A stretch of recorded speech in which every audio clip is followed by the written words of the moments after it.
Welcome back for a new game review.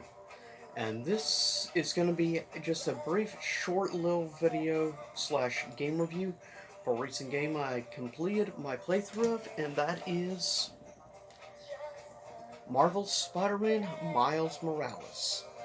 So, first thing I want to say about the game, of course, it looks great. Now, I played the PS4 version, of course, because let's be honest, how many people can actually get their hands on PS5 as of right now? But with that said, how is the game overall? Honestly, solid. The game graphically plays good even on the PS4. I think the game runs pretty much at a constant 60 frames per second, which is a good thing. Um, I'm not a big fan of the redesign of facial wise of course, Peter, but he's not in the game hardly at all, let's be honest, since it is about Miles Morales.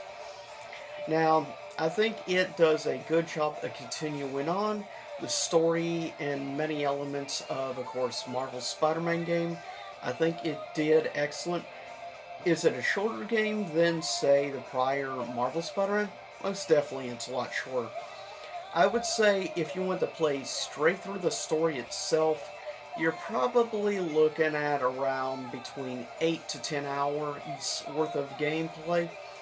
But if, like me, you decide to go through and do a lot of the other stuff, a lot of the side quests and things, between that and other stuff you can do on the side, I would say it can go from an 8 to 10 hour game to upwards of a 20-hour game. Like anywhere, it can go up to like 20 to 25 hours.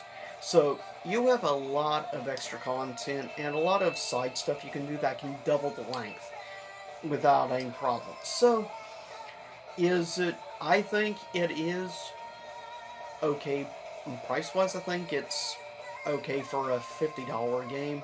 I think I would probably recommend maybe get this game when it drops to around the $40 range. But if you are a big Spider-Man fan like myself, I would say pick it up. You'll definitely enjoy it. Gameplay wise, it's great. Of course, once again, solid, excellent voice work from all the actors and actresses involved, as well as many other things. I'll be honest, this game actually made me more interested to learn more about the character of Miles Morales.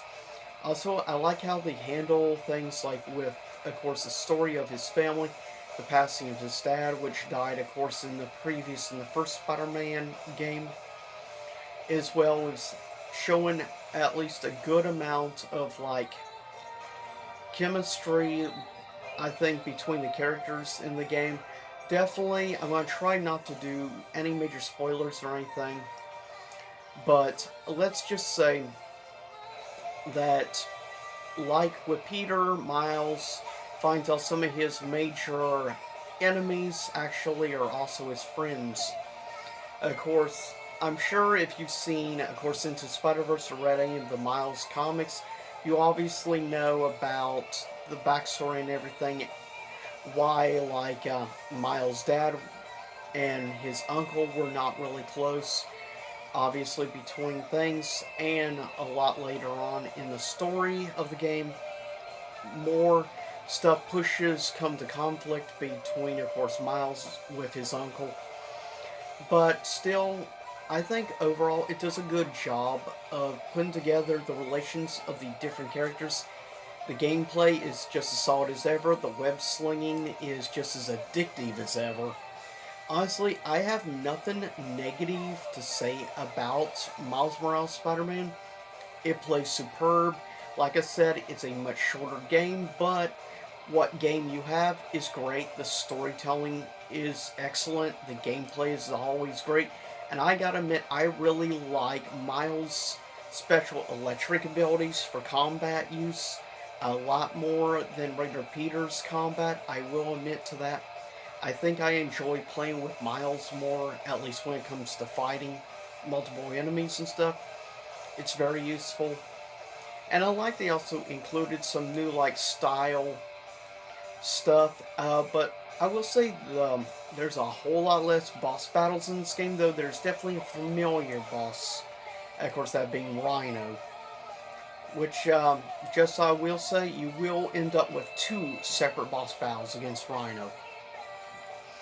But it's an excellent game, and you get another teaser in like the mid/post credits scene again with Osborn, which is interesting. I'm not the biggest fan of, like, I guess technically, somewhat more or less the main villain. I do appreciate in one of the side missions that you end up interacting with Kingpin, Wilson Fisk, which is cool. Also, I kind of like going through New York City with the snow and just the overall environment of the game. I will say overall, I think voice work gets an A plus in my opinion. The gameplay is an A plus. The story overall, the narrative and everything is executed very well. Excellent pacing involved. Overall, I have to give Marvel's Spider-Man Miles Morales. I give this game a grading of an A plus. Superb game, excellent.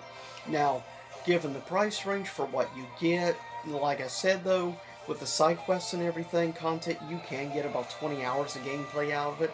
And I think that's decent for the price. Now keep in mind this has come from somebody who likes linear style storytelling games like Fable. So I'm going to immediately say it's more worth it to me, but it depends on the person. Now, I am someone who does not really like open world games, but I love the Spider-Man games. I think they do it excellent and don't make it feel too open world, which I appreciate. It's sort of an open world game, but it's not super expansive in size, so you don't feel as overwhelmed. Though, with a lot of the side quest stuff you have to do, it does annoy my OCD, I'll admit. That's one of the main reasons.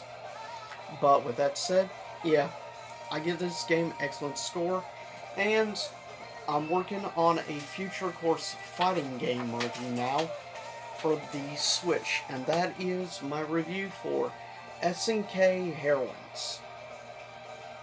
So stay tuned for that fine game review. With that said, this is, of course, Goku Sun DBZ. Stay safe. I hope all you have a good rest of July, and stay safe out there with all the craziness going on in the world right now. But I'll see you soon enough, and remember to subscribe.